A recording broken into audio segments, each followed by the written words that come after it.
Hey ladies and gentlemen, welcome back to the channel. As always, it is Nick here, back with your daily crypto news and analysis, and today we are going to be talking about Ripple and XRPs was the vast majority of crypto and finance, and I hope everybody's having a beautiful day or a beautiful night wherever you guys are out there in, of course, the world. If you guys do see down below the video, we actually have a ton of crypto merch for the entire channel. If you guys do want to go check it out, you guys are more than welcome to tokenizedthreads.com. It is my own apparel brand. Of course, that is all up to you guys, but nonetheless, let's dive on in. Let's stop wasting any time. A top US Treasury Department official is pushing Congress for new crypto-focused laws to boost government powers over digital assets transactions outside the US, including as stablecoin operations such as Tether. Now, the reason why I'm bringing this back up, because this is from the second, is we have been seeing some FUD brewing over on X, and it seems as though a lot of people have forgotten the idea of Tether just recently working with the US DOJ and the US Secret Service in criminal investigations and victim recovery. What's interesting about this, and if you guys have been an OG within crypto, well then you know that Tether has been touted as one of the biggest Ponzi schemes. It's a scam. It's about to implode. It's going to cause the market to spiral to zero and all this kind of nonsense. And it's kind of crazy. But now we see them literally working with the DOJ and the Secret Service. And now we've seen this, and everyone seems as though they forgot that this just happened on November 21st.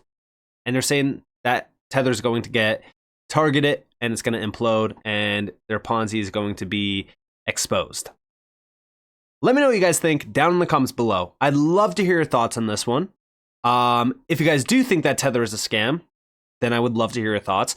And if you guys think that a lot of the Tether news and a lot of the things happening around Tether isn't a scam, I'd also love to hear your views. Because again, to me personally, I think that the Tether FUD has been blown out of proportion for a very long time. And I still think that when we see Tether assisting the DOJ and the Secret Service, it is something to note significantly. But also within this, we do see the US Treasury campaigning for amplified powers to chase crypto overseas. A top official has asked members of Congress for new laws to extend the Treasury's crypto reach beyond its existing enforcement and sanctions abilities. Again, this is pretty significant at a time where the SEC is essentially being completely targeted and thrown under the bus, essentially. The U.S. Department of Treasury has been pushing for lawmakers to grant it extended powers to battle illicit finance using crypto. One of the government's requests is for special jurisdiction over non-U.S. stablecoin issuers, such as Tether. The U.S. Department of Treasury is pressing lawmakers for a new set of powers that would give the government unprecedented enforcement and sanctions authority over the crypto sector, including the ability to go beyond, of course, American borders and target those that are not citizens, which is pretty interesting to see. Again, when we really kind of talk about this, stablecoins are going to be heavily focused on in terms of regulations. And the reason why I say this is because we know from a lot of the elite PDF files from those organizations like the IMF, the World Bank, the FSB, you name it, it's heavily focused on global stablecoin initiatives. So as we look at this, I do think that we will soon start to see a lot of these stablecoins being fully regulated. Again, with Tether, I think that everyone's big problem is the fact that Tether is going to have to, show their balance sheets and things like that. And a lot of people have questioned it. Again, we don't know, but one thing that we do know is the fact that they have been, cooperating and helping the DOJ and, like I said, the Secret Service, which is definitely interesting. But let me know what you guys think. Do you think that Tether is still up for question? Do you still think it's a major risk for crypto? I'd love to hear your thoughts. Outside of this, though, we recently just seen Ripple post this on the 1st. We do see, in order to meet the needs of your customers, you need a consistent supply of liquidity to move value. And this is Brad Chase, and he's actually explaining how the crypto liquidity works and how it's absolutely essential for institutional adoption in the latest crypto in 1 minute. I am not known for being brief, but it is a good challenge I'm up for. Hi, my name is Brad Chase, and this is Crypto in a Minute. Liquidity absolutely impacts institutional adoption. So institutions, larger financial service businesses, banks, corporates, whatnot, they're going to need to be transacting and moving value in large sizes, more frequently, And importantly, running a business, they have high demands for uptime and availability. So they need to be able to meet the needs of their customers. That means they need consistent supply of crypto liquidity to facilitate that value movement. So if you're building a business and you're an institution that wants to adopt crypto, enough liquidity is crucial for you to be able to enter the space. Of course, the flip side of that is as institutions enter the space, that's going to draw more liquidity into the space. Though that's because that large demand need can be met with supply. And so as you have more and more of that supply, you get a nice flywheel effect where more and more institutions adopt, they provide some liquidity, others come in to meet that liquidity need, and it grows and grows and grows. So crypto liquidity, absolutely essential for the adoption of crypto by institutions. So there you guys have it. And again, as we really kind of look at institutional grade adoption, the crypto liquidity hub is that major thing that is fully focused on institutional grade adoption of digital assets. And we even see our crypto liquidity integrate digital assets seamlessly. Now, one of the biggest things that we have seen around this space being talked about heavily is the fact that is XRP going to be incorporated within the liquidity hub? And I will say this, I do believe that XRP will be included within this. And the reason why I say that is because we already had comment on this going all the way back to April, actually, of this year. But you see Ripple's new liquidity hub excludes XRP, at least for now.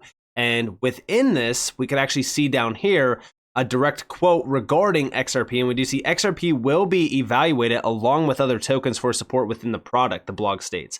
We look forward to supporting XRP as it receives regulatory clarity in the US. And now that XRP is essentially cleared, the big thing is, what's the obstacle stopping Ripple from incorporating XRP within this product? And the answer is nothing. So I do think that this will soon incorporate XRP.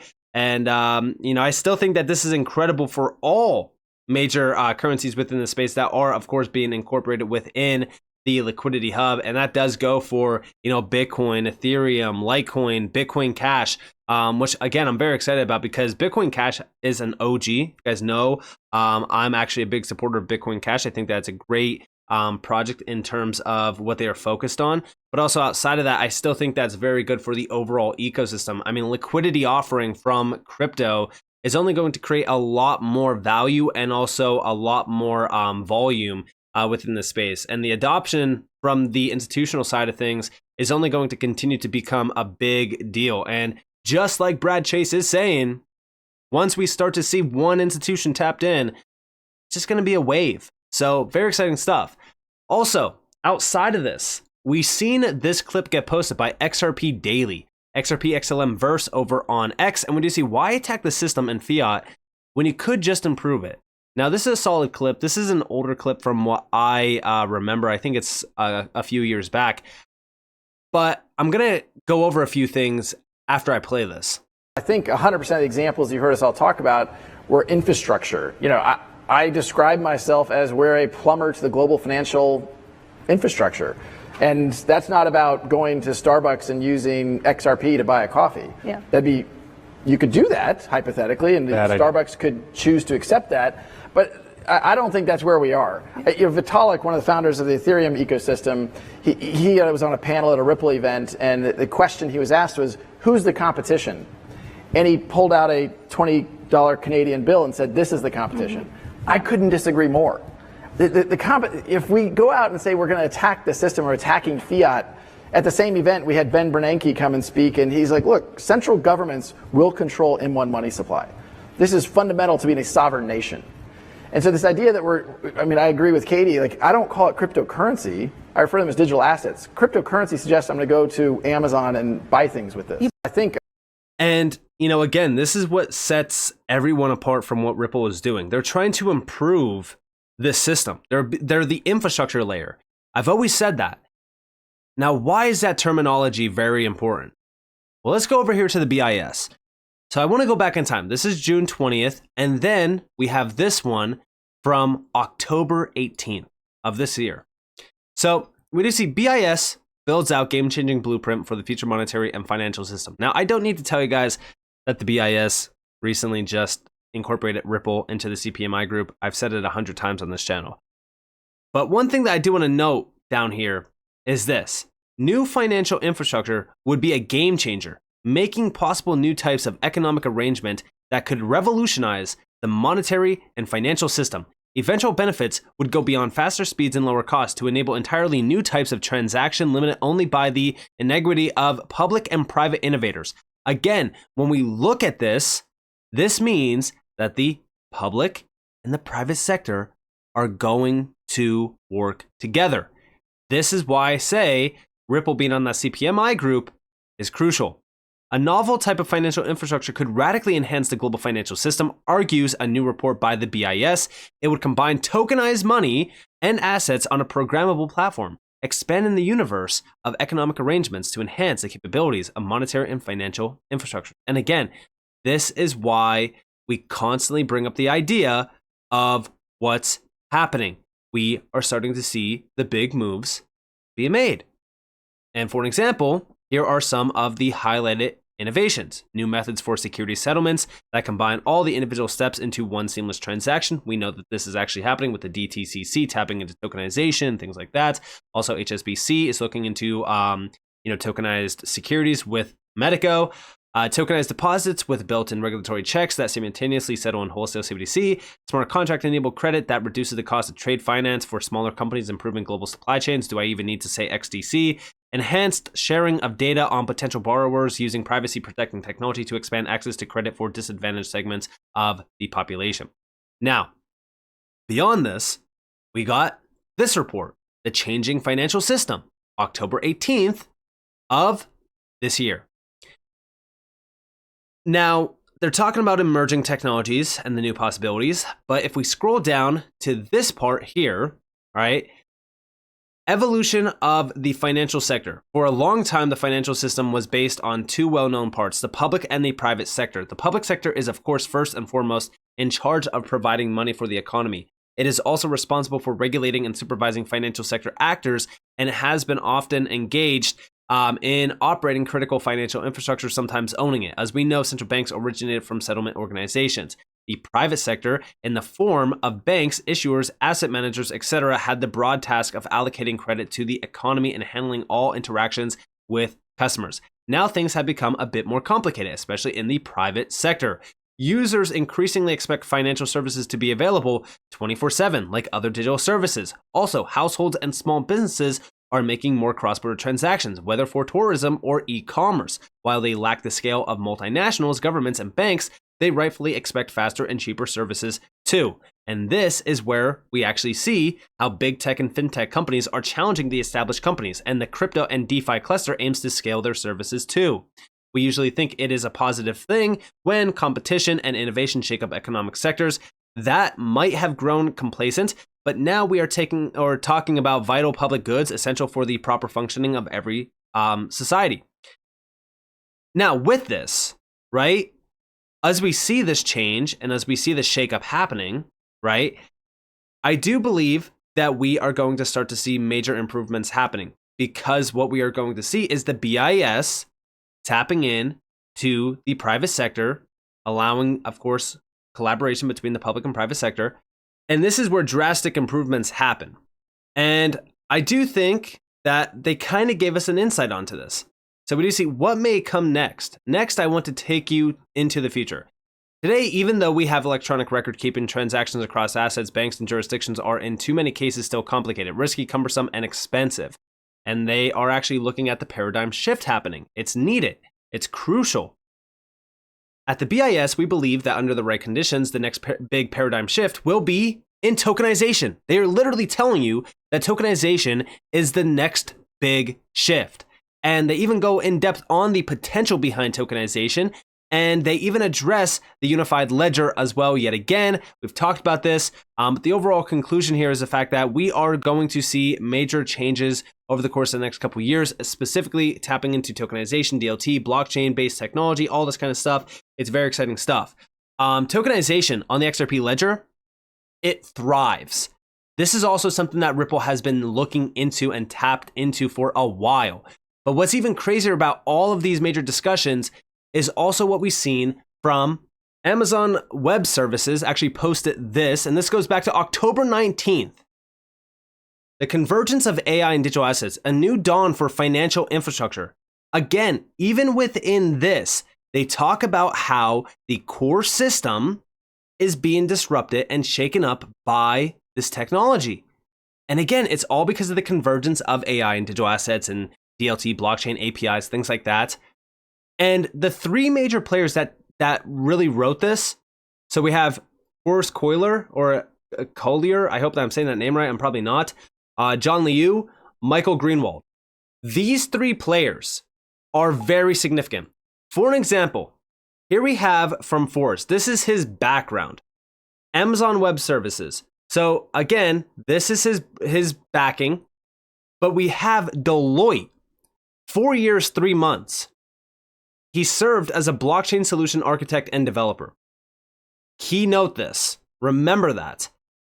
Again, his background beyond that is pretty substantial, not too crazy, but again, it is still a pretty decent background. Then John Liu, again, we have AWS, but beyond that, not too significant of a background. He has worked within, the financial space for a while. But last but not least, here we have a significant player, Michael Greenwald. We actually see that he's still working at the CFTC. If we scroll down, we could actually see that he also worked at the US Department of the Treasury. These are individuals that are now writing the fact that the convergence of AI and digital assets are a new dawn for financial infrastructure. The new financial infrastructure is about to see some of the most disruptive changes to the financial system that it's ever seen in decades. This is a big deal. But also Deloitte posted this, the future of financial infrastructure, an ambitious look at how blockchain can reshape financial services. And this is a little bit ago, right? And this is with the World Economic Forum. What's crazy about this, okay, is look at all of the players that were included on this report. A lot of them are from substantial backgrounds. We have major banks here, massive giants, HSBC, for an example, Deutsche Bank, Barclays. And if we scroll down as well, we could see even some more of them. Again, these are very big players. Santander, Visa, JP Morgan, Swift. But guess what? Even BlackRock's here, MasterCard. 3 mentions of Ripple. Marcus Treacher, we have up here, Dilip Rayo, and last but not least, Chris Larson. They're all next to PayPal, Deutsche Bank, Commerce Bank, Silicon Valley Bank, which again recently shut down, Swift, TD Bank, Barclays, Citi, Westpac, Bank of England, Bank of Canada, Bank of China. I mean, the list goes on and on. Like, look at some of these massive players on this list. As we look at this, I'm telling you right now, there is zero doubt in my mind that Ripple is a part of this new financial system. They are an infrastructure layer. They are helping build this infrastructure layer out, and they are helping disrupt the status quo. They're improving the financial system. We have seen this through all of these major documents. And DLT is playing a vital role within this massive revolution. So with that being said, I hope you guys enjoyed this video. If you guys did, definitely leave a like, subscribe, turn notifications on because more free content. You guys are more than welcome to follow me on Twitter and join the free Discord down in the description below. And with that being said, guys, this has been Nick. Peace out.